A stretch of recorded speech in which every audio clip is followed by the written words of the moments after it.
در حقیقت مجھے کعبہ اسی طرح لگا جیسے کوئی ہندو ٹیمپل ہوتا ہے اور آب زمزم بالکل گنگا کا پانی۔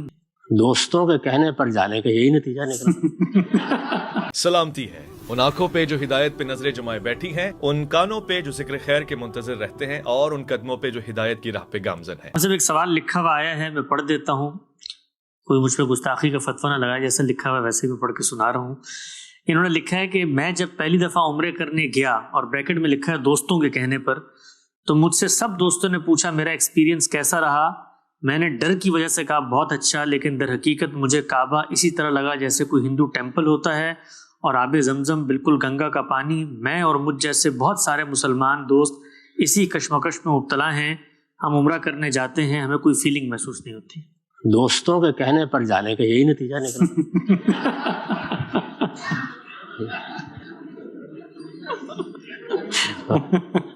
تو دوستوں کے کہنے پر کسی لطائف کی مجلس میں جاتے ہیں۔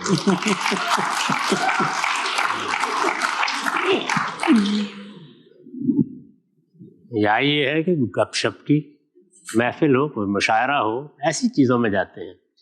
جب آپ وہاں جا رہے تھے تو آپ کو پہلے یہ سمجھنا چاہیے تھا کہ آپ کہاں جا رہے ہیں، اس لیے کہ دین، مذہب، اس میں جو چیزیں کہی جاتی ہیں وہ کوئی بے معنی چیزیں نہیں ہوتی، ان کے پیچھے ایک پورا فلسفہ اور پوری حکمت ہوتی۔ تو سب سے پہلے تو آپ کو یہ جاننا چاہیے تھا کہ بیت اللہ یا کعبہ یہ کیا ہے۔ قرآن نے بتایا ہے کہ یہ مسجد ہے، اس کا نام المسجد الحرام ہے، حرمت والی مسجد، عزت والی مسجد۔ قرآن نے بتایا ہے کہ 3 مسجدیں ہیں جو پیغمبروں نے بنائی ہیں۔ یہ مسجد ابراہیم علیہ السلام نے بنائی، جو دور جدید میں، یعنی ایک پیغمبروں کا دور قدیم ہے، ایک دور جدید، اس کے پہلے پیغمبر تھے، ان کے بعد نبوت انہی کی اولاد کے ساتھ خاص کر دی گئی۔ یہ مسجد ان کی بنائی ہوئی ہے، جیسی مسجد آپ کے محلے میں ہے، آپ کے شہر میں ہے، یہ مسجد ہے۔ دوسری چیز یہ کہ یہاں جانے کے لیے آپ حج یا عمرہ کرتے ہیں، تو آپ کو یہ معلوم ہونا چاہیے تھا کہ یہ کیا ہے۔ یعنی مسجد ہے، وہاں جائیں گے تو نماز تو پڑھیں گے جس طرح کہ ہم اپنے محلے کی مسجد میں یا اپنے شہر کی مسجد میں پڑھتے ہیں، تو یہ حج اور عمرہ کیا ہے یہ جاننا چاہیے تھا۔ تو اس وقت یہ موقع تو نہیں ہے کہ میں اس کوئی موضوع بنا کر اس پر ایک لیکچر دوں۔ میری کتابوں میں، تصنیفات میں، گفتگوؤں میں بارہا یہ زیر بحث آ چکا ہے، اگر آپ کے پاس موقع ہو تو اس کو سن لیجئے۔ میں بہت مختصر طریقے پر چند لفظوں میں یہ آپ کو بتاتا ہوں کہ تمام عبادات، یعنی ہم دنیا میں جو کچھ بھی دین کے لیے کرتے ہیں اس میں ایک بڑی چیز عبادات ہے۔ ہم نماز پڑھتے ہیں، روزہ رکھتے ہیں، تمام عبادات اللہ تعالیٰ کے ساتھ ہمارے تعلق کا علامتی اظہار ہے، سمبولک ایکسپریشن ہے۔ علامتی اظہار کیا ہوتا ہے؟ مجھے آپ کے ساتھ ملتے وقت خوشی ہوئی، میں اس کا اظہار الفاظ سے بھی کرتا ہوں، میں مصافحہ کر کے، معانقہ کر کے، مسکرا کے، مل کر بھی کرتا ہوں۔ یہ علامتیں ہیں۔ ہماری قوموں نے جھنڈے، ترانے، علامتیں مقرر کی ہوئی ہیں۔ علامت کو عربی زبان میں شعیرہ کہتے ہیں، قرآن نے اس کے لیے یہی لفظ استعمال کیا ہے۔ تو اللہ تعالیٰ سامنے نہیں ہے، ہم جا کے اللہ تعالیٰ کے ہاتھ نہیں چوم سکتے، ہم جا کے ان سے معانقہ نہیں کر سکتے، تو ان کے ساتھ اپنے تعلق کا اظہار کرنے کے لیے ہمیں علامتوں کا طریقہ اختیار کرنا ہے، یعنی سمبولک طریقہ۔ اللہ سے ہمارے تعلق کی بنیادیں کیا ہیں؟ فلسفیانہ سطح پر 3 بنیادیں، وہ بھی اللہ نے اپنی کتابوں میں خود واضح کر دی ہیں تاکہ لوگ غلطی نہ کھائیں۔ پہلی چیز یہ ہے کہ وہ ہمارا خالق ہے، اس کائنات کا خالق ہے، بڑی عظمت والی ہستی ہے، ہم اس کی پرستش کرتے ہیں، یعنی اس کے سامنے عزت اور احترام کے ساتھ اپنا سر جھکانے کے لیے تیار ہو جاتے ہیں۔ یہ پرستش ہے، یہ تعلق کی پہلی بنیاد ہے۔ جیسے ماں کے ساتھ ہم محبت کرتے ہیں، اسی طرح اللہ تعالیٰ کے ساتھ ہمارے تعلق کی پہلی بنیاد پرستش ہے۔ پرستش یعنی اعتراف عظمت، اس کے لیے جو چیزیں علامت کی حیثیت رکھتی ہیں، وہ سجدہ ہے، وہ رکوع ہے، وہ دوزانو بیٹھنا ہے، اور زبان سے دعا کرنا، مناجات کرنا، تسبیح کرنا، حمد کرنا، یہ پرستش ہے۔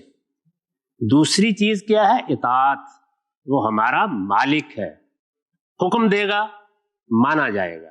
جب خالق ہے تو اسی کو مالک ہونا چاہیے، تو اطاعت کرتے ہیں، اس کی بات مانتے ہیں، اس کے اوامر یعنی احکام، اس کے نواہی جن چیزوں سے اس نے روکا ہے رکتے ہیں۔ دوسرا تعلق اطاعت کا ہے۔